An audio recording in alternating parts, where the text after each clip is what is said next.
Hello बच्चों, let's read this question. The question say that write the valency of each carbon atom in an alkyne. तो सबसे पहले समझेंगे बच्चों की कॉन्सेप्ट होगा बच्चों एल्काइन। अब एल्काइन क्या होता है बच्चों, इसको समझेंगे। एल्काइन एक हाइड्रोकार्बन होता है बच्चों, हाइड्रोकार्बन। अब हाइड्रोकार्बन क्या होते हैं? ऐसे कंपाउंड जो हाइड्रोजन और कार्बन से मिलकर बने होते हैं। तो hydrogen plus carbon is equal to क्या हो जाएगा बच्चों? हाइड्रोकार्बन। अब एल्काइन में कार्बन कार्बन के बीच में ट्रिपल बॉन्ड होता है बच्चों। एल्काइन जो हाइड्रोकार्बन होता है, इसमें कार्बन कार्बन के बीच में इस तरीके से ट्रिपल बॉन्ड होता है। और एल्काइन का जनरल फॉर्मूला होता है CnH2n -2।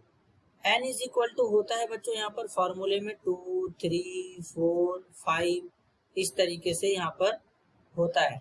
तो अब n इज इक्वल टू अगर हम 2 रखें तो यहाँ पर किस तरीके से रखेंगे? तो यहाँ पर 2 हो जाएगा, H2 इंटू 2 -2, तो यहाँ पर बनेगा C2H2। C2H2 को बच्चों कहते हैं इथाइन। क्या कहते हैं? इथाइन। अब इथाइन एक एल्कीन है, तो इसमें कार्बन का हम लोग वैलेंसी चेक करेंगे हर एक कार्बन एटम का। तो सबसे पहले कार्बन लिखेंगे। कार्बन का एटॉमिक नंबर होता है बच्चों 6, इलेक्ट्रॉनिक कॉन्फ़िगरेशन होता है 2 और 4, यानी कार्बन का वैलेंस इलेक्ट्रॉन कितना है? 4 है। वैलेंस इलेक्ट्रॉन का मतलब सबसे आउटर मोस्ट का इलेक्ट्रॉन। अब यहाँ पर C2H2 में 2 कार्बन है, 2 कार्बन को इस तरीके से लिख लेंगे बच्चों।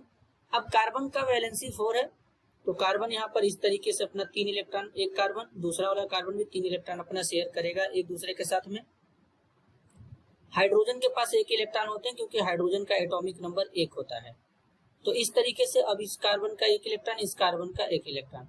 तो हाइड्रोजन के यहाँ पे 2 इलेक्ट्रॉन हो गए, यहाँ पर इलेक्ट्रॉन शेयर हो रहे हैं। इलेक्ट्रॉन के शेयरिंग से जो बॉन्ड बनता है बच्चों, उसे कोवैलेंट बॉन्ड कहते हैं।